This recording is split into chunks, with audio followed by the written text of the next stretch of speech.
कि भाई एग्जामिनर को ऐसा लगे कि ये बच्चा इतना सुंदर कॉपी कैसे लिख दिया है, ऐसे में आपको नंबर नहीं मिलेगा। परीक्षा से संबंधित मैं एक ही वीडियो में 25 पॉइंट आपको बताने वाला हूं। मैं इस वीडियो में जो आपको बताने वाला हूं, आप यकीन मानिए ऐसी वीडियो अभी तक YouTube पर ना तो आपने देखी होगी ना तो मैंने देखी है।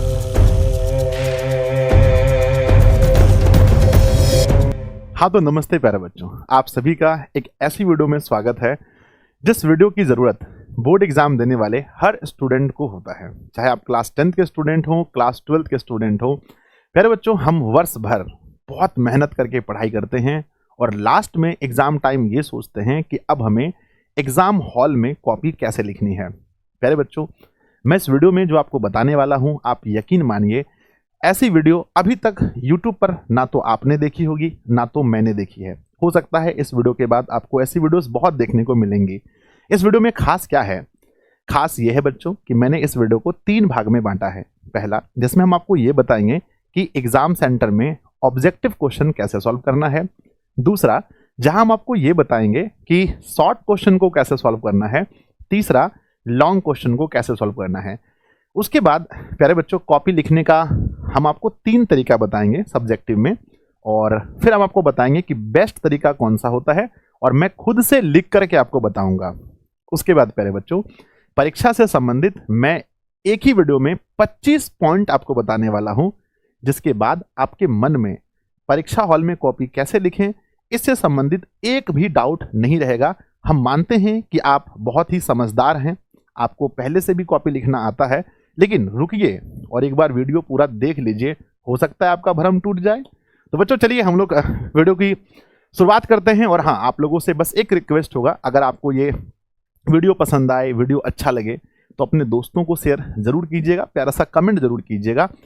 तो बच्चों चलिए हम लोग स्टार्ट करते हैं। और हेडलाइन से आप समझ गए होंगे, यहाँ हमने लिखा है कि एग्जाम हॉल में कॉपी कैसे लिखें, है ना। क्योंकि बच्चों कॉपी में एक बार कॉपी लिखने से हमारा जो है बहुत कुछ डिपेंड करता है कि हमारे मतलब हर विषय में कितने मार्क्स आएंगे, उस पर एक अहम रोल होता है हमारे कॉपी लिखने का। एक तो आपकी तैयारी का है जो आप लोगों ने कर लिया है, दूसरा अहम रोल होता है कॉपी लिखने का, है ना। क्योंकि एग्जामिनर तक आपका नॉलेज आप लेकर नहीं जाएंगे, आपकी कॉपी के द्वारा उनके पास पहुंचने वाला है। तो चलिए वीडियो को शुरू करते हैं। सबसे पहले जैसे ही आप एग्जाम हॉल में जाएंगे बच्चों, तो आपको मिलता है एक प्रश्न पत्र, जो आप यहां देख सकते हैं, ऐसा क्वेश्चन मिलेगा। दूसरा आपको मिलेगा उत्तर पुस्तिका, जैसे हम लोग कॉपी कहते हैं। तीसरा आपको मिलेगा OMR शीट, जो आप यहां पर देख सकते हैं, ठीक है ना।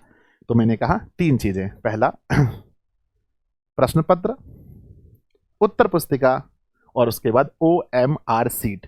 ये बहुत नॉर्मल है, आप इजीली भर सकते हैं, फिर भी मैं आपको थोड़ा सा बता देता हूं। बहुत नॉर्मल चीज है जो आप लोग भर सकते हैं, और वहां पर जो शिक्षक होते हैं वो आपको बताते भी हैं बहुत प्यार से। सबसे पहला फर्स्ट में इसमें आपके बारे में लिखा होगा, यानी जैसे कि आपका नाम क्या है, आपका रोल नंबर क्या है, आपका विषय कोड क्या है, आपका सब्जेक्ट कौन सा है, पंजीयन संख्या कौन सा है, किस पाली में पेपर हो रहा है, और आपका डेट ऑफ बर्थ, और ये आपकी तस्वीर, ये सब वहां पर पहले से होगा।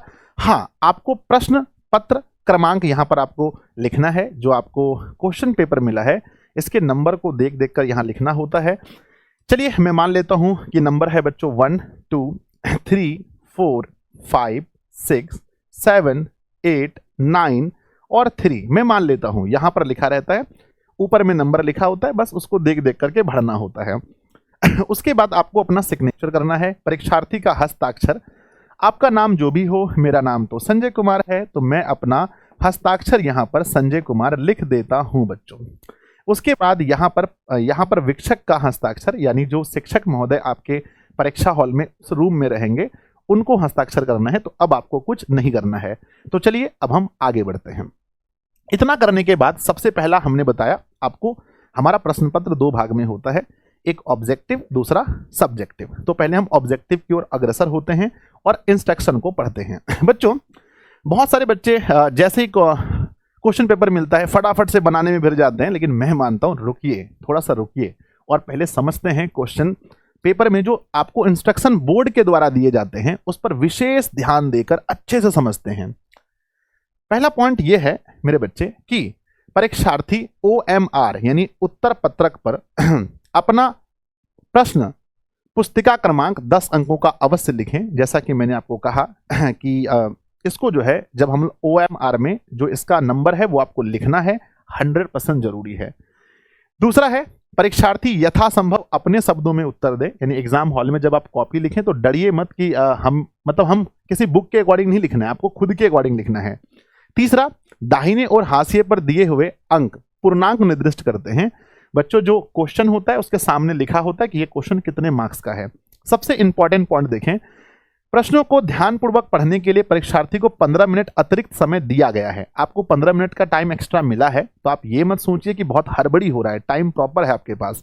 नेक्स्ट पॉइंट है उत्तर प्रश्न पुस्तिका 2 खंडों में होगा, खंड अ और खंड ब। अ होता है ऑब्जेक्टिव के लिए और ब होता है सब्जेक्टिव के लिए। और सबसे इंपॉर्टेंट पॉइंट है कि भैया 100 वस्तुनिष्ठ प्रश्न है जिनमें से 50 प्रश्नों का उत्तर देना अनिवार्य है। जो प्रैक्टिकल पेपर नहीं है वो 100 मार्क्स का है और 100 में से आपको 50 का उत्तर देना अनिवार्य है। अब बहुत सारे बच्चे गलती क्या करते हैं कि सर 50 ना दे करके कभी गलती से 51 रंग के आ जाते हैं, 55 रंग के आ जाते हैं, 60 रंग के आ जाते हैं। तो बच्चों ऐसे में क्या होता है कि आप फेल हो जाओगे? ऐसा नहीं है। जो स्टार्टिंग जो शुरू से लेकर 50 क्वेश्चन होंगे उसको गिना जाएगा और बाकी को नहीं गिना जाएगा। अगर आप 55-60 भी बना दिए तो ना तो आपको एक्स्ट्रा नंबर मिलेगा, ना तो आपको एक्स्ट्रा नंबर आपका कटेगा।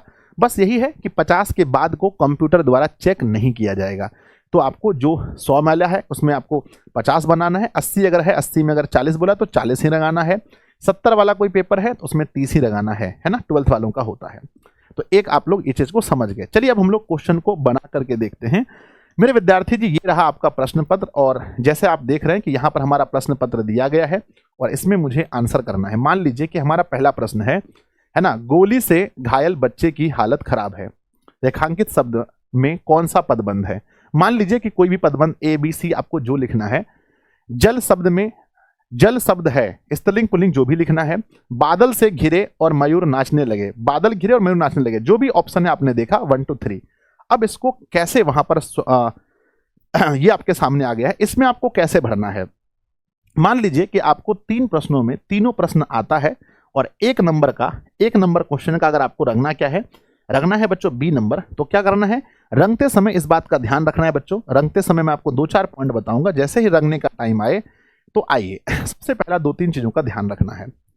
क्या रखना है? OMR में 2-3 चीजों का ध्यान क्या रखना है कि काला या नीला कलम का उपयोग करें, ठीक है ना, या तो ब्लैक पेन का या तो ब्लू पेन का उपयोग करें। मुझसे आप सजेशन लेंगे तो गोला भरने के लिए सबसे अच्छा होता है ब्लैक पेन। तो आप गोला भरने के लिए ब्लैक पेन का यूज करें और गोला भरते टाइम ये हमारा अगर गोला है तो ये इसको भरना नहीं कहते हैं। गोला भरना बने बच्चों, गोला भरने का मतलब इसको भी भरना नहीं कहते हैं। गोला भरने का मतलब ये होता है कि गोला पूरा भरा होना चाहिए, है ना। गोला को पहले हम किनारों से भरते हैं और फिर बीच से, और बिल्कुल हल्के हाथों से भरना है ना। देखिए ध्यान से, इस तरह से आपको गोला पूरे अच्छे से रंगाना है जिसमें खाली सुन ना बचे और बहुत गड्ढा भी आपको नहीं करना है कि बहुत दबाव के साथ नहीं भरना है। चलिए अब यहाँ पर आप लोग देख सकते हैं इस तरह से हमने गोला को भर दिया है, ठीक है। अब यहाँ पर देखें क्या लिखा गया है कि सही प्रश्न पत्र के सामने ही गोला भरे। जैसे बच्चों 1 का अगर हमारा प्रश्न पत्र, ध्यान दीजिए, मान लीजिए हमारा बच्चों 1 नंबर क्वेश्चन था। 1 का अगर मुझे A भरना है या फिर B भरना है तो हम A के सामने ध्यान दीजिए 1 नंबर के सामने में ही 1 भरेंगे। कई बार गलती से क्या होता है कि वहां पर हम क्वेश्चन नंबर 1 पढ़े, यहां करके 2 या 3 में रंग दिए, तो ऐसा नहीं करना है, ध्यान रखना है इस बात का। चलिए आगे देखते हैं प्यारे बच्चों। नेक्स्ट पॉइंट लिखा गया है कि गोले को पूरी तरह से और हल्के दबाव के साथ भरना है। कई बार क्या होता है, या तो अधूरा गोला भर देते हैं बच्चे, ऐसा जो कि गलत है, या बहुत तेजी से भरने में उसमें छेद कर देते हैं, यह भी नहीं करना है। नेक्स्ट है कि एक प्रश्न में केवल 1 ही गोला भरें। अगर कभी आपको लगे कि मैंने जो A नंबर, जैसे क्वेश्चन नंबर 3 का A वाला गोला मैंने भर दिया और ये गलत हो गया है, तो बच्चों अब आप अगर चाहेंगे इसको हम फिर से सही कर लें तो ये आपके पास मौका नहीं है। कभी गलती नहीं कीजिएगा। कई बार बच्चे क्या करते हैं, ऐसे करके यहाँ पर कट मार देते हैं और इसको भर देते हैं। तो याद रखिएगा, ऐसे में आपको नंबर नहीं मिलेगा। जब भी ऐसा गलती हो, मेरी आप लोगों से हाथ जोड़कर विनती है कि आप उसको छोड़ दीजिए। अगर आप उस पर फिर से कोशिश करेंगे तो मेरे बच्चे हो सकता है आपका पूरा OMR शीट खराब हो जाए। है ना, पूरा OMR शीट खराब हो जाए, इससे बढ़िया ये है कि आपको क्या करना है, उसको छोड़ देना है, अपनी एक छोटी सी गलती मानकर, चलो भाई गलती हो गई, ठीक है ना। नेक्स्ट हमने लिखा है कि काट छांट, व्हाइटनर या इरेजर का प्रयोग या थूक का प्रयोग बिल्कुल भी ना करें, ठीक है ना। तो ये था बच्चों ऑब्जेक्टिव बनाने के पूरे रूल। जितना बोला गया है उतना बनाना है। ब्लैक या ब्लू का यूज करना है, 2 पेन का यूज अलग अलग नहीं करना है कि 10 क्वेश्चन ब्लैक से 10 क्वेश्चन ब्लू से, ऐसा नहीं करना है, एक ही पेन से यूज करना है, ठीक है ना। ये आपके ऑब्जेक्टिव बनाने का हो गया। अब मेन पार्ट पर चलते हैं, अब चलते हैं सब्जेक्टिव में, ठीक है ना। तो बच्चों सब्जेक्टिव बनाने से पहले मैं आपको 25 इंपॉर्टेंट रूल्स बताऊंगा जो हर बच्चे को, बोर्ड एग्जाम देने वाले हर बच्चे को उस 25 रूल को ध्यान में रखना है। उसके बाद तीसरे पार्ट में मैं आपको खुद से 3 तरीके से कॉपी लिख के दिखाऊंगा, और 3 तरीके में मैं बच्चों, क्योंकि बहुत सारे टॉपर से मैं मिला हूं, कम से कम टॉपर की संख्या मुझे लगता है 100 टॉपर से मैं मिला हूं, और सबकी कॉपी को देखा हूं, और इस वीडियो को बनाने से पहले भी मैंने बहुत सारी कॉपियां मंगा करके तब मैंने इसका सार बताया है बच्चों। तो चलिए सबसे पहले जानते हैं वो 25 पॉइंट क्या हैं जो परीक्षा सेंटर में आपको ध्यान रखने हैं एग्जाम हॉल में। पहला, उत्तर लिखने से पहले आपको क्या ध्यान देना है ना। एक तो होता है उत्तर लिखते समय, एक होता है उत्तर लिखने से पहले। सबसे फर्स्ट पॉइंट है बच्चों, याद रखेंगे, कॉपी लिखते समय खुद को शांत रखें, है ना। कई बार क्या होता है, हम इतना घबराए हुए होते हैं कि भाई हमें पता ही नहीं होता है, हमें पूछा प्रकाश का परावर्तन क्या है, हम अपवर्तन लिख रहे हैं, नहीं, डर जिसको बोलते हैं डर। तो बच्चों आप बिल्कुल शांत रहिए कॉपी लिखते समय, आप ये समझिए कि स्कूल का कोई एग्जाम हो रहा है। पॉइंट नंबर दूसरा, परीक्षा हॉल में आसपास के माहौल से प्रभावित ना हो। कोई बच्चा बगल में चोरी कर रहा है, बीच में मजिस्ट्रेट साहब चेकिंग करने आ गए, स्कूल के प्रधानाध्यापक आ गए, है ना, कोई उधर पीछे हंस रहा है, रो रहा है, आप उन चीजों पर फोकस बिल्कुल ना करें। आपका फोकस 100% होना चाहिए परीक्षा में कॉपी लिखने पर। अगला पॉइंट है, जिस प्रश्न का उत्तर आपको अच्छे से आता है वही प्रश्न को आपको लिखना है। जैसे 10 में से अगर आपको 5 बनाना है बच्चों, तो पहले आप ये डिसाइड कर लें कि क्या जो 5 प्रश्न हमें बनाना है वो कौन कौन सा प्रश्न है, 1 नंबर का, 3 नंबर का, 7 नंबर का, 8 नंबर का, 9 नंबर का। इस तरीके से आप 5 प्रश्न को पहले डिसाइड कर लें और उन्हीं प्रश्नों के उत्तर दें जो आप 100% जिसमें कंफर्म है कि हाँ इसका आंसर ये होगा। समझ रहे हैं ना। नेक्स्ट, प्रश्न को अच्छे से समझकर लिखें। कई बार क्या होता है, हम एक बार पढ़ते हैं और हम बनाने के लिए भिड़ जाते हैं। पूछा गया है बच्चों दिक् कोसाइन ज्ञात करें, हम दिक् अनुपात निकाल रहे हैं। समझ रहे हैं मेरी बात को। तो बच्चों क्या करना है कि प्रश्न को अच्छे से समझकर तब लिखना शुरू करना है। एक बार गलती हो गई तो कॉपी में काट छांट नहीं करना है, ये बोर्ड एग्जाम का कॉपी है। आगे जो प्रश्न में पूछा गया है वही लिखें, है ना। हम कई बार क्या सोचते हैं, भाई परीक्षा में एकदम एक एक बित्ता लिखना है, इतना इतना बड़ा का लिखना है, जो मन करे वो लिख देना है और लिख देने से नंबर मिल जाता है। ऐसा नहीं होता है। ऐसे 250 नंबर 300 नंबर लाने वाले बच्चे करते हैं। अगर आप एक अच्छे विद्यार्थी हैं, टॉपर बनना चाहते हैं, अच्छा मार्क्स लाना चाहते हैं, तो जो प्रश्न में पूछा गया है आप वही लिखें, ज्यादा एक्स्ट्रा ना लिखें। चलिए, तो ये था उत्तर लिखने से पहले इन बातों का ध्यान रखें। अब अगला पॉइंट है ना, उत्तर लिखने का सही तरीका क्या है। उसी में पॉइंट को हमने बढ़ाया है, आप देखेंगे कुछ पॉइंट को और ऐड कीजिए। क्रमबद्ध रूप में लिखना है। जब एग्जाम हॉल में आप कॉपी लिखेंगे तो ध्यान दीजिए, जैसे 1 से लेकर के 10 प्रश्न है, मान लो 1 से लेकर के 10 प्रश्न है। अब इनमें से मुझे 5 प्रश्न लिखना है, तो मैं क्वेश्चन नंबर 1 मुझे बनाना है, क्वेश्चन नंबर बच्चों 1 बनाना है, 3 बनाना है, 7 बनाना है, 6 बनाना है, 9 बनाना है। तो हम कभी ऐसा नहीं करेंगे कि 1 के बाद प्रश्न संख्या 7 बना देंगे, 1 ना, फिर 7 के बाद 3 बना देंगे, 3 के बाद 9, ऐसा हम नहीं करेंगे। हम क्वेश्चन अगर 1 बनाना है तो हम इसको बढ़ते क्रम में इस प्रकार से बनाएंगे इस प्रकार से बनाएंगे ताकि जो कॉपी चेक करने वाले टीचर हैं उनके लिए बहुत आसानी हो। समझ गए। तो बच्चों हमें आंसर क्रमबद्ध यानी सीरियल नंबर से लिखना है। अगला पॉइंट है, उत्तर में अनावश्यक बातें नहीं लिखें, है ना। जो जरूरी चीज है मैंने पहले बताया वही लिखना है, अनावश्यक चीज कुछ भी नहीं भर देना है कॉपी में। नेक्स्ट, अगला पॉइंट है, शब्द सीमा का ध्यान रखें। अगर बच्चों शॉर्ट क्वेश्चन है उसमें बताया गया है कि अधिकतम 30 शब्दों में उत्तर दें, तो आपको कभी भी 50-60 शब्द नहीं करने हैं। कई बार क्या होता है कि किसी टॉपिक के बारे में हमें कुछ ज्यादा ही ज्ञान होता है और हम सोचते हैं भाई अपना ज्ञान पूरा दिखा दें, तो शब्द सीमा का ध्यान रखें। अगला है, सरल, स्पष्ट और शुद्ध भाषा में लिखें। कोशिश करें बच्चों की हिंदी हिंदी माध्यम के स्टूडेंट हैं, इंग्लिश मीडियम के स्टूडेंट हैं, तो आप जो लिख रहे हैं कोशिश कीजिए हर्षवीकार, दीर्घिकार, हर्षुकार, दीर्घुकार। बच्चों जैसे होता है मे, जैसे मान के चलो मे, तो मे ऐसे होता ही नहीं है, मे ऐसे होता है। मैं भी बच्चों ऐसा नहीं होता है, मैं ऐसे होता है। तो आपको इन सभी चीजों का ध्यान रखना है, शुद्ध लिखना है जितना आप कोशिश कर सकते हैं। अगला, एक वाक्य दूसरे वाक्य से जुड़ा होना चाहिए। अगर आपके आंसर को अगर टीचर पढ़ रहे हैं तो ऐसा लगे कि हाँ अगला वाक्य पीछे से कनेक्ट है बच्चों, ऐसा फील होना चाहिए। अगला, अर्धविराम, पूर्ण विराम और ना आदि का उचित प्रयोग करें। कहां पर हमारा क्वेश्चन मार्क लग रहा है, कहां बच्चों फुल स्टॉप है, कहां कॉमा है, इन सभी चीजों का विशेष ध्यान हमें देना चाहिए ताकि एग्जामिनर को लगे कि भाई बच्चों को व्याकरण का भी नॉलेज है।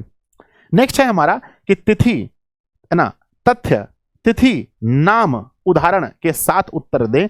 अगर कोई ऐसा प्रश्न है जिसमें बच्चों डेट लिखना जरूरी है, कोई फैक्ट बताना जरूरी है, कोई एग्जाम्पल देना जरूरी है, किसी महत्वपूर्ण व्यक्ति का नाम देना जरूरी है, तो प्यारे बच्चों जरूर, है ना, जरूर इसका उपयोग करें। इससे क्या लगता है कि बच्चों के पास नॉलेज है, सिर्फ लिखना की तरह लिखना नहीं है।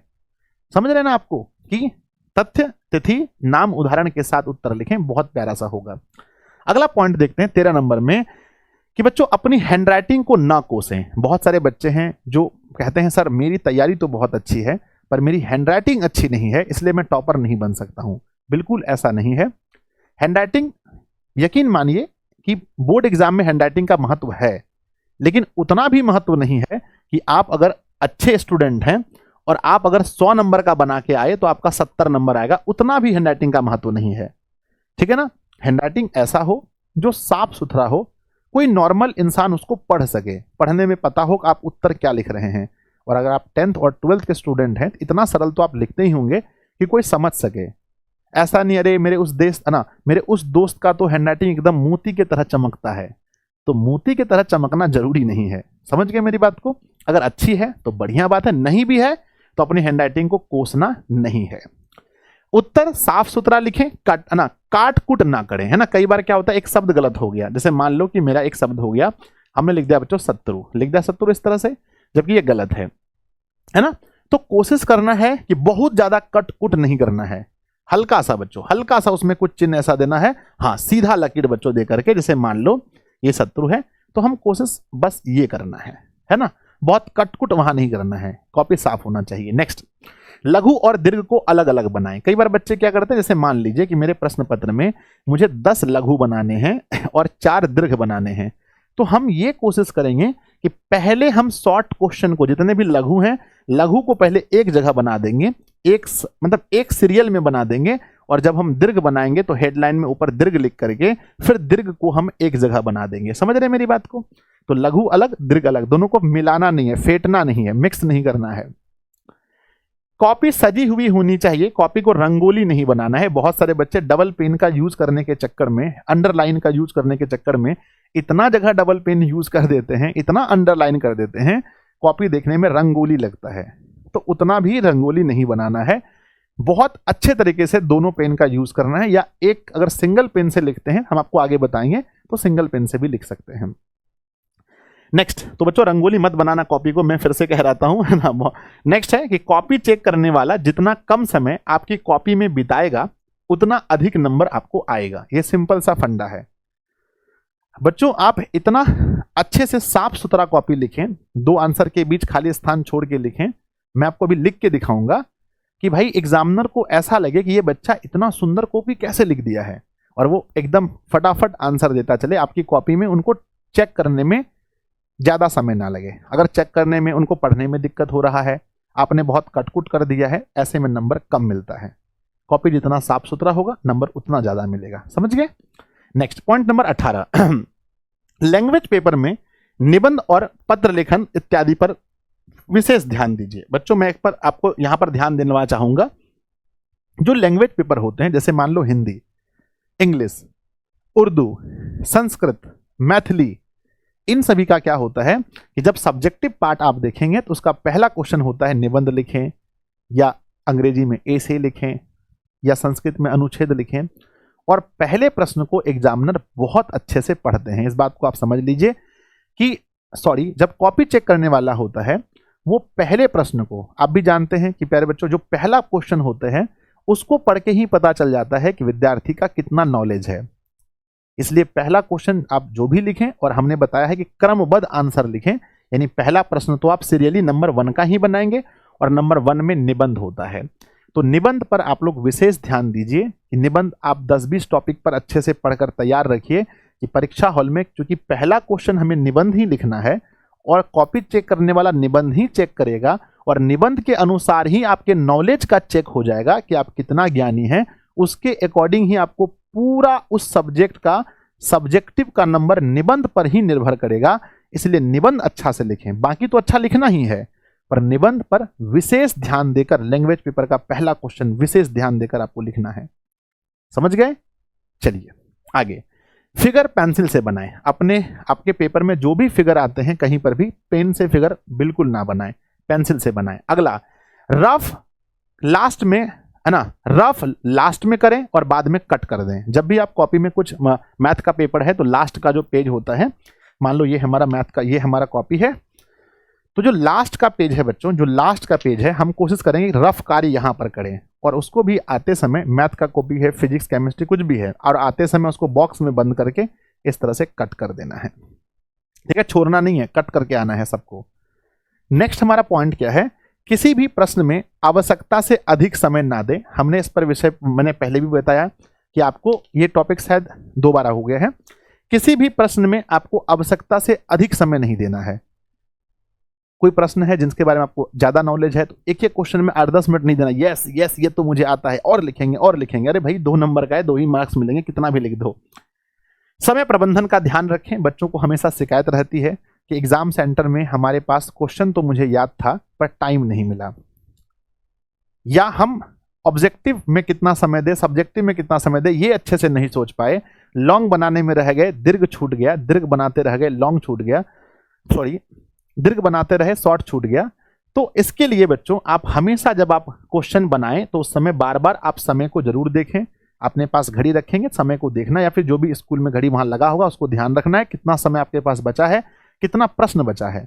अगला है, अंतिम में कॉपी का पुनः जांच करने के लिए 10 मिनट का समय जरूर निकालें। अगर बच्चों मान लो आपका टाइम 12:45 तक है लिखने का, और 12:45 तक अगर आप आंसर ही लिखते रह जाएंगे तो आपके पास कॉपी चेक करने का समय नहीं मिलेगा। और जो बच्चे 10 मिनट अपना टाइम निकाल लेंगे, यानी 12:35 तक आंसर लिखकर बैठ जाएंगे, और 10 मिनट जो आपके पास मिलेगा उसमें देखना है कहीं खंड तो नहीं छूट गया, कहीं कॉमा तो नहीं छूट गया, कहीं हाईलाइट करना तो नहीं छूट गया, क्वेश्चन पूरे हुए या नहीं हुए, कहीं मेरा सिग्नेचर तो नहीं छूट गया, उत्तर पुस्तिका नंबर तो नहीं छूट गया। हर चीज को एक बार मैच करना है। चाहे एक क्वेश्चन कम बने परीक्षा में ठीक है, पर रीचेक कॉपी जरूर करें। आप लोग मुझसे प्रॉमिस करो बच्चों कि आप लोग रीचेक करोगे, ठीक है ना। हर टॉपर से आप मिलकर देखिए, वो आपको यही बताएंगे कि कॉपी को रीचेक करना बहुत जरूरी है। नेक्स्ट, हर विषय का अपने, है ना, लिखे हैं कि हर विषय का अपने जीवन का बेस्ट कॉपी लिखें। आपको यह मानकर चलना है, अगर हिंदी का पेपर है अपने आप से कहना है, जैसे मैं संजय हूं, कि भाई मुझे अपने जीवन का सबसे बेस्ट कॉपी लिखना है। इंग्लिश के दिन जब पेपर देने जाएंगे फिर अपने आप से कहना है कि आज मुझे इंग्लिश का अपने जीवन का बेस्ट कॉपी लिखना है। सब दिन physics, chemistry, history, geography, polity, कुछ भी क्वेश्चन, है ना, कुछ भी पेपर देने जाएं तो अपने आप से यही कहें कि मुझे अपने जीवन का बेस्ट कॉपी लिखना है। और जब आप ऐसा बोलकर अपने आप को परीक्षा हॉल में बैठेंगे तो आपके मार्क्स अपने आप बढ़ जाएंगे, आपका आत्मविश्वास एक अलग लेवल का होगा। और बच्चों साथ में पानी और घड़ी लेकर जरूर जाएं। अगर बच्चों घड़ी अलाउ है आपके एडमिट कार्ड में, इलेक्ट्रॉनिक घड़ी नहीं, नॉर्मल घड़ी जैसे हम लोग पहनते हैं, लेके जरूर जाएं। इससे क्या होगा कि आप टाइम पर ध्यान रख पाएंगे, और पानी वगैरह पीने के लिए अपने पास थोड़ा पानी होगा, तो पानी पीने से क्या होता है ना, थोड़ा सा डर कम होता है और अच्छा महसूस होता है। तो इन 25 पॉइंट्स को बच्चों आप ध्यान रखेंगे। मैं एक बार फिर से दोहरा देता हूं, इन 25 पॉइंट को आज तक मैंने किसी भी वीडियो में इतने पॉइंट्स एक जगह नहीं देखे हैं, और आप लोगों ने भी नहीं देखा होगा। इसके बाद आप देख सकते हैं बहुत जगह। कहते हैं कि कॉपी, ध्यान दीजिएगा, मैं आपको 25 पॉइंट फिर से रिवाइज कराता हूं, फिर मैं आपको सब्जेक्टिव खुद से लिख के बताऊंगा और बेस्ट तरीका बताऊंगा। कॉपी लिखते समय खुद को शांत रखना है ना। परीक्षा हॉल में आसपास के माहौल से आपको प्रभावित नहीं होना है। जिस प्रश्न का उत्तर अच्छे से आता है उसी प्रश्न का उत्तर देना है, प्रश्न को अच्छे से समझकर लिखना है और जो प्रश्न में पूछा गया है वही उत्तर आपको देना है। नेक्स्ट पॉइंट है बच्चों कि क्रमबद्ध रूप में लिखना है, सीरियली आंसर देना है और उत्तर में अनावश्यक बात नहीं लिखना है, शब्द सीमा का ध्यान रखना है, सरल, स्पष्ट और शुद्ध भाषा में लिखना है, हर वाक्य दूसरे वाक्य से जुड़ा होना चाहिए, अर्धविराम, पूर्ण विराम आदि का उचित प्रयोग करना है। तिथि अगर बच्चों कोई तथ्य फैक्ट वाली बात है, तिथि है, नाम या उदाहरण है, इसके साथ उत्तर आपको लिखना है। अगला है बच्चों कि अपनी हैंडराइटिंग को ना कोसें, जो हैंडराइटिंग है उसी में लिखना पर साफ साफ लिखना है। उत्तर साफ सुथरा लिखें, काटकुट ना करें, लघु और दीर्घ को अलग अलग बनाएं, कॉपी सजी हुई होनी चाहिए, रंगोली नहीं बनाना है। जांच करने वाला जितना कम समय आपकी कॉपी में बिताएगा आपको उतना ही अधिक नंबर मिलने वाला है। नेक्स्ट है बच्चों लैंग्वेज पेपर में निबंध, पत्र लेखन आदि को अच्छे से लिखें क्योंकि इसी से आपका नॉलेज चेक होता है। और फिगर को पेंसिल से बनाएं, रफ लास्ट में करें और आते समय कट कर दें। किसी भी प्रश्न में आवश्यकता से अधिक समय ना दें, समय प्रबंधन का ध्यान रखें। अंतिम में कॉपी जांच करने के लिए 10 मिनट जरूर बचा लें। और बच्चों अपने जीवन का हर कॉपी को बेस्ट लिखना है और साथ में पानी और घड़ी का घड़ी लेके जाएं, पानी का बोतल और घड़ी। ये 25 पॉइंट हो गए बच्चों। अब हम लोग चलते हैं सब्जेक्टिव वाले पार्ट में कि सर ये बताइए सब्जेक्टिव का कॉपी कैसे लिखना है, वो फॉर्मेट हमें बताइए कि किस फॉर्मेट में हमें सब्जेक्टिव लिखना है। तो आइए बच्चों हम आपको लघु का भी 3 फॉर्मेट और दीर्घ का भी 3 फॉर्मेट बताएंगे जिसमें सारे बिहार के टॉपर्स मेरे बच्चे लिखते हैं। आइए, तो सबसे पहले आपके पास सब्जेक्टिव प्रश्न इस प्रकार से होता है जैसे यहां पर है, निम्नलिखित में से किसी एक पर निबंध लिखें। तो यहां पर दिया गया है कुछ क्वेश्चन सब्जेक्टिव टाइप, जो भी आपका सब्जेक्ट होगा उस तरह का होगा। तो बच्चों फॉर्मेट नंबर 1, पहला फॉर्मेट जो आप लोग आजकल यूट्यूब पर बहुत ज्यादा देखते होंगे। फर्स्ट फॉर्मेट में क्या करना है, सब्जेक्टिव है तो आपको खंड ब लिखना है। डबल पेन का मैंने यूज किया है, ब्लैक पेन से मैंने खंड ब लिखा है, आप देख सकते हैं। और सब्जेक्टिव को हिंदी में विषयनिष्ठ कहते हैं तो मैंने विषयनिष्ठ भी लिख दिया है। उसके बाद प्रश्न और उत्तर दोनों एक, प्रश्न एक शब्द है और उत्तर भी एक शब्द है, दोनों को जोड़ के बना है प्रश्नोत्तर। बच्चों क्या बना है, प्रश्नोत्तर। तो प्रश्न अलग जगह और उत्तर अलग जगह आपको नहीं लिखना पड़े तो डायरेक्ट प्यारे बच्चों हमने क्या लिखा, ऊपर में लिखा प्रश्नोत्तर लिख दिया और प्रश्न संख्या जो भी है लिख दिया। अगर आप ब्लैक पेन से अगर आप इसको लिख रहे हैं तो अंडरलाइन करना कोई आवश्यक नहीं है। अगर आप इसको ब्लू पेन से ही लिखते तो इस वाले पार्ट को अंडरलाइन कर देते, इससे पता चलता कि ये कुछ विशेष है, ये कुछ विशेष है, इसलिए मैंने अंडरलाइन किया है। जब मैंने कलर ही चेंज कर दिया तो फिर अंडरलाइन करने की क्या आवश्यकता है, समझ गए ना। तो आप एक तरीका ये है बच्चों कि आप यहां पर प्रश्न उत्तर संख्या लिखें, डायरेक्ट 4 नंबर का रोमन ए और एक लाइन उसके बीच में छोड़ करके उत्तर लिख दीजिएगा। ठीक है, उत्तर लिख दिया आराम से। अगले में चलते हैं, नेक्स्ट प्रश्न उत्तर संख्या लिखेंगे डायरेक्ट और यहां बच्चों नंबर देंगे और यहां उत्तर लिखेंगे। देखिए ये प्रश्नोत्तर और इसके बीच में एक लाइन गैप छोड़ना है और बच्चों अगले प्रश्न को लिखने में बीच में एक लाइन गैप और छोड़ना है। तो इस बात का ध्यान रखना कि इन दोनों के बीच में एक एक लाइन अगर छूटा होगा तो आपको गैप पता चलेगा और एग्जामिनर कॉपी अच्छे से चेक कर पाएगा। नेक्स्ट, ठीक है ना, ये था हमारा फॉर्मेट नंबर 1 जो अभी यूट्यूब पर बहुत ज्यादा चला हुआ है। मैं आपको बताऊंगा आपका बेस्ट कौन सा होगा। अब चलते हैं दूसरे फॉर्मेट में, सेकेंड है ना। ये 3 फॉर्मेट आप लोगों ने किसी एक वीडियो में अभी तक नहीं देखा होगा। फॉर्मेट नंबर 2 बच्चों कैसे लिखेंगे, तो यहां फॉर्मेट नंबर 2 में हम प्रश्न और उत्तर को एक जगह नहीं लिखते हैं, सिर्फ यहां पर लिखते हैं प्रश्न संख्या। ब्लैक पेन से है तो नीचे लकीर देना कोई जरूरत नहीं है, नहीं तो अगर ब्लू से होता तो हम नीचे एक लाइन देते। प्रश्न संख्या और उत्तर यहां लिखना है, उत्तर यहां इस तरफ नहीं, यहां लिखना है उत्तर, और उत्तर को लिखने के बाद हमें लिख देना है। तो ये था हमारा, फिर देखिए प्रश्न संख्या उत्तर यहां, तो ये हमारा फॉर्मेट नंबर 2। ठीक है, मजा आ रहा है आप लोगों को। नेक्स्ट आगे बढ़ते हैं, अगला क्या है, नेक्स्ट है फॉर्मेट नंबर 3। अब फॉर्मेट नंबर 3 आप लोग सोचते होंगे सर ये तीसरा फॉर्मेट क्या है, तो तीसरा फॉर्मेट में देखेंगे मेरे बच्चे यहां है, प्रश्न संख्या लिखेंगे और जिस पहले इसके दूसरे फॉर्मेट में जहां उत्तर लिखते थे उसी लाइन से उत्तर लिखना शुरू करते थे, पर इस फॉर्मेट में क्या होता है कि हम जहां उत्तर लिखते हैं उसके एक लाइन नीचे से, और वो भी बच्चों थोड़ा पैराग्राफ छोड़ करके, जैसे ये बहुत करीब हो गया, यहां से मैं लिखना स्टार्ट करता यहां से, ताकि जब भी मैं पैराग्राफ चेंज करता तो फिर मैं यहीं से इसके जस्ट सीधे यहां से मैं लिखना शुरू करता, यहां से लिखना शुरू करता। ठीक है ना, तो बच्चों स्टार्टिंग में ही पैराग्राफ छोड़ के एक लाइन छोड़ना है और थोड़ा सा पैराग्राफ छोड़ करके तब लिखना शुरू होता है। ये है बच्चों तीसरा फॉर्मेट। जितने भी बड़े बड़े जॉब देखते हैं बच्चों, बीपीएससी वगैरह के लिए, यूपीएससी के लिए, जो बच्चे पेपर लिखते हैं, मेंस का पेपर लिखते हैं, वो लोग इस प्रकार से ही लिखते हैं, क्योंकि ये तरीका जो है प्रश्न संख्या, उत्तर, ये लाइन छोड़ करके दूसरे लाइन का थोड़ा सा और छोड़ करके तब आंसर लिखना, ये है फॉर्मेट नंबर तीसरा, है ना। हाँ, ये है फॉर्मेट नंबर तीसरा, और मेनली ये जो है लॉन्ग क्वेश्चन के लिए सबसे बेस्ट तरीका माना जाता है। लॉन्ग क्वेश्चन के लिए, लॉन्ग क्वेश्चन के लिए सबसे बेस्ट तरीका इसको माना जाता है। चलिए आगे देखते हैं नेक्स्ट, है ना। अब मेरे बच्चे, ये हो गया, ये हमने आपको 3 फॉर्मेट बताया। अगर आप कहेंगे कि सर किस फॉर्मेट में हमें लिखना चाहिए, तो मैं बोलूंगा तीनों फॉर्मेट में आपको मार्क्स मिलेंगे, है ना। ऐसा नहीं है कि मार्क्स आपका पहला फॉर्मेट में मार्क्स नहीं मिलेगा मेरे बच्चे, पहले फॉर्मेट में भी आपको मार्क्स पूरे मिलेंगे, है ना। दूसरे फॉर्मेट में भी आपको मार्क्स पूरे मिलेंगे, और तीसरे फॉर्मेट में भी आपको मार्क्स पूरे मिलेंगे। मैंने आपको तीनों फॉर्मेट बता दिया है ना। अब आपको जिस फॉर्मेट में भी लिखना, या इसके अलावे भी जो एक और हम लोग नॉर्मल तरीके से लिखते हैं वहां भी मिलेंगे, लेकिन आपको इन तीनों फॉर्मेट में से ही किसी एक फॉर्मेट में कॉपी लिखनी है। ये बात आप डिसाइड कर लीजिए, और कमेंट बॉक्स में पूरा लिखिएगा आप किस फॉर्मेट में लिखने वाले हैं। अगर हम नॉर्मल देखें तो बीच वाला फॉर्मेट जो है, नॉर्मल में मेरे अनुसार से ये बीच वाला फॉर्मेट, नॉर्मल में ये फॉर्मेट बिल्कुल सही है, नॉर्मल में, ठीक है। आप इसको, अगर आपको समझ में ना आए तो इस फॉर्मेट में आप आराम से लिख सकते हैं। चलिए आगे बढ़ते हैं नेक्स्ट। अब चलते हैं दीर्घ में। मेरे बच्चों, सबसे ज्यादा जो दिक्कत होता है वो लॉन्ग क्वेश्चन को लिखने में। जैसा मैंने बोला, पहले मैं आपको ऑब्जेक्टिव सिखाऊंगा, फिर शॉर्ट क्वेश्चन, फिर लॉन्ग क्वेश्चन। लॉन्ग क्वेश्चन में उत्तर हमें कैसे देना है, तो दीर्घ उत्तरीय प्रश्न का उत्तर हम कैसे लिखें, इस पर ध्यान देते हैं। तो दीर्घ उत्तरीय में जितना प्रश्न पूछा जाए सभी का अलग अलग अनुच्छेद में लिखें। यानी दीर्घ को हम लोग क्या करते हैं, तोड़ तोड़ के, ब्रेक कर करके लिखना पड़ता है, क्योंकि कई बार, है ना, दीर्घ एक क्वेश्चन नहीं होता, उसमें 2-3 चीज एक साथ पूछा जाता है।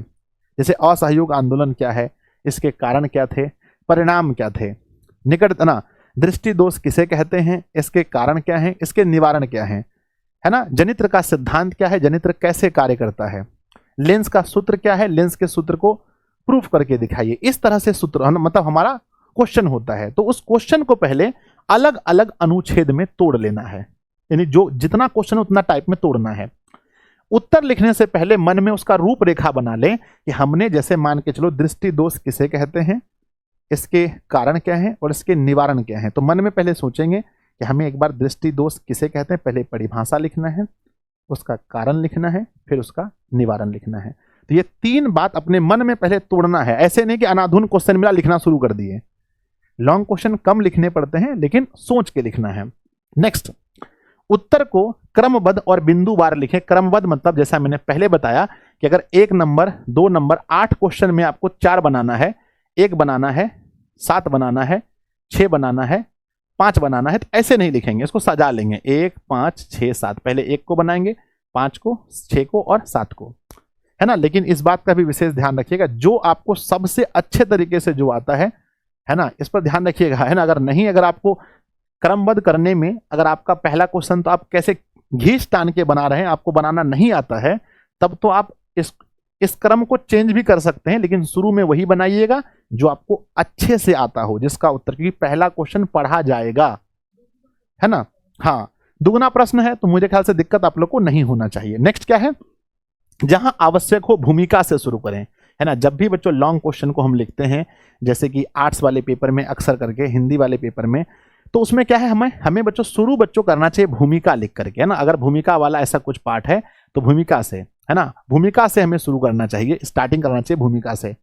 या पॉइंट आप जो भी बनाएंगे, ऐसे मैंने एक उदाहरण के लिए बताया कि आवश्यक हो तो भूमिका से शुरू करें, है ना।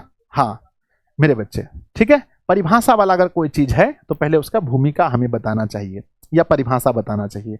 नेक्स्ट क्या है कि जहां जरूरी लगे, अगर बच्चों आपका पेपर में ऐसा लॉन्ग क्वेश्चन पूछा है जहां मानचित्र बनाना जरूरी है तो जरूर बनाइए।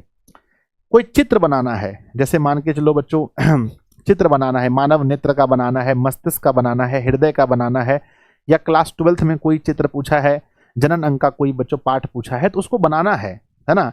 तो कहते हैं दीर्घ में जहां जरूरी लगे, मानचित्र हो, चित्र हो, या चार्ट बनाकर कुछ समझाना हो, एक बच्चों चार्ट बनाकर कोई चीज समझाना हो, है ना, तो उसको भी जरूर प्रयोग करें, ठीक है।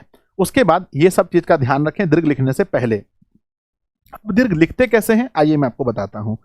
तो फिर से फॉर्मेट नंबर 1, फॉर्मेट नंबर 1 में जब हम चलेंगे तो फॉर्मेट नंबर 1 क्या कहता है कि भाई ऐसे लिखिए, प्रश्न और उत्तर दोनों एक ही जगह, तो प्रश्नोत्तर संख्या लिखेंगे और बच्चों यहां पर हमने इसका लिख दिया। जैसे सिपाही की मां का सारांश, ये बच्चों ये क्या था, सारांश था, तो मैंने एक सारांश लिखा हूं। उसके बाद हम चलते हैं फॉर्मेट नंबर 2 में, है ना। और हाँ, सारांश भी मैंने जब लिखा है बच्चों तो लिखना की तरह नहीं लिखना है कि बस लिखते चलना लिखते चलना। देखिए इसके बाद मैंने यहां से यहां तक लिखने के बाद मैंने यहां पर बच्चों पैराग्राफ चेंज किया, ये लाइन छोड़ा है, पैराग्राफ चेंज करना है। तो जब आप पैराग्राफ चेंज करके लिखते हैं तब आपका हाँ कॉपी चेक करने में बहुत आसानी होता है, उनको लगता है कि हाँ बच्चे समझदार हैं। अगला हमारा दूसरा क्या है, फॉर्मेट नंबर 2। फॉर्मेट नंबर 2 में वही है कि प्रश्न संख्या यहां लिखेंगे, उत्तर आप यहां से शुरू करेंगे, उत्तर यहां से शुरू आप आराम से कर सकते हैं। और बच्चों फॉर्मेट नंबर 3 देखेंगे, फॉर्मेट नंबर 3, तो फॉर्मेट नंबर 3 में बच्चों क्या लिखेंगे, प्रश्न संख्या लिखेंगे, उत्तर यहां लिखेंगे, उत्तर वाले लाइन को खाली छोड़ देंगे, दूसरे लाइन में भी थोड़ा सा खाली छोड़ के तब लिखेंगे। ये मेरे बच्चे दीर्घ लिखने के लिए बेस्ट तरीका है, ये बेस्ट तरीका है दीर्घ लिखने का, है ना। देखो कितना अच्छा लग रहा है, आप सोच के देखिए ना, प्रश्न संख्या, उत्तर, ठीक है ना मेरे बच्चे, निबंध, पत्र लिखने का और लॉन्ग क्वेश्चन लिखने का ये तरीका सबसे बेस्ट है। आप बहुत मजा आएगा आपको बच्चों, है ना। अगला क्या है, नेक्स्ट, अगला है बच्चों हमारा नेक्स्ट क्या है कि मैं आपको एक और लिख कर दिखाया हूं कि अगर दीर्घ में हमें पॉइंट बनाना हो तो हम किस प्रकार से पॉइंट बनाकर लिखेंगे। देखिए बच्चों, सबसे पहले हमने ऊपर में लिखना है, जब भी दीर्घ बनाएंगे तो ऊपर में अगर ब्लैक पेन है तो कोई दिक्कत नहीं, हमने ब्लैक पेन लिख दिया बच्चों, दीर्घ उत्तरीय प्रश्न, प्रश्नोत्तर संख्या दिया। और बच्चों देखिए किस प्रकार से प्रश्न जो था हमारा ये था कि सिंधु घाटी सभ्यता का धार्मिक जीवन, तो बच्चों हमने ब्लैक से लिखा। उसके बाद में मातृ देवी की पूजा, जो सिंधु सभ्यता के लोग थे वो मातृ देवी की पूजा करते थे, उनका धार्मिक जीवन बताना है तो मातृ देवी की पूजा, तो मैंने ब्लैक से लिख करके डैश दिया और फिर ब्लू से लिखा, ठीक है। यहां पर मैंने मिस्टेक किया, थोड़ा सा एक लाइन मुझे बीच में छोड़ना चाहिए था। फिर पशुपति महादेव की पूजा ब्लैक से लिखा, यानी मेन जो भी लाइन है उसको मैं ब्लैक से लिख रहा हूं, बाकी ब्लू से। नेक्स्ट अगला, प्रकृति पूजा ब्लैक फिर ब्लू, जादू टोना पर विश्वास ब्लैक ब्लू, पशु पक्षियों की पूजा ब्लैक ब्लू, प्रतीकों की पूजा तो ब्लैक ब्लू। इस तरह से आप उत्तर लिखते हैं। देखिए लॉन्ग मतलब पॉइंट बना करके तब आप बच्चों टॉपर की श्रेणी में आते हैं, है ना। अगर ब्लैक से ना लिखें, ब्लू से लिखें तो नीचे में उसको, हर पॉइंट को नीचे में मेरे बच्चे हाईलाइट कर लेना है, उस पॉइंट को हाईलाइट कर लेना है कि हम इस पॉइंट के विषय में लिख रहे हैं। और गैप जरूर छोड़िएगा, यहाँ पर थोड़ा मुझसे मिस्टेक हुआ है, पॉइंट के बीच में एक गैप रहने से अच्छा रहेगा। नेक्स्ट फॉर्मेट नंबर 2 में वही चीज है। फॉर्मेट नंबर 2 में क्या करना है, प्रश्न संख्या यहां लिखेंगे, उत्तर यहां लिखेंगे मेरे बच्चे। नेक्स्ट क्या है ना, फॉर्मेट नंबर 3 में देखेंगे, 3 में क्या लिखा है कि प्रश्न संख्या लिखेंगे, उत्तर लिखेंगे और एक लाइन छोड़ करके उसके दूसरे में भी थोड़ा सा लाइन छोड़ेंगे, फिर बच्चों लिखेंगे क्रिप्स मिशन लिख करके डैश देंगे और हमने लिखा जो क्वेश्चन है उसके अकॉर्डिंग से हमने लिखा। फिर बच्चों क्रिप्स मिशन की सफलता के कारण इस प्रकार निम्न है, सफलता ना माफ कीजिएगा, क्रिप्स मिशन की असफलता के कारण निम्न है। फिर मतलब कि पॉइंट इस तरह से हमने बनाया, देखो उस लाइन को छोड़ा, अगले लाइन को भी आधा छोड़ा फिर शुरू किया, उस लाइन को छोड़ा, अगले लाइन का आधा छोड़ा फिर स्टार्ट किया। तो ये है लॉन्ग क्वेश्चन लिखने का सबसे बेस्ट तरीका जो आप लोगों को अपनाना है। इस प्रकार से आप अपने कॉपी को बहुत बढ़िया से लिख सकते हैं। और प्यारे बच्चों, हमने लिखा है कि एग्जाम में डरना नहीं है, लड़ना है। बेस्ट है ना, best of luck for your board exam. आप सभी को मेरी तरफ से अनंत शुभकामनाएं, ढेर सारी शुभकामनाएं। हम आशा करते हैं प्यारे बच्चों कि लगातार बहुत रिसर्च के बाद मैंने ये वीडियो बनाई है और आप लोग के लिए वीडियो बहुत ही ज़्यादा लाभदायक होगा।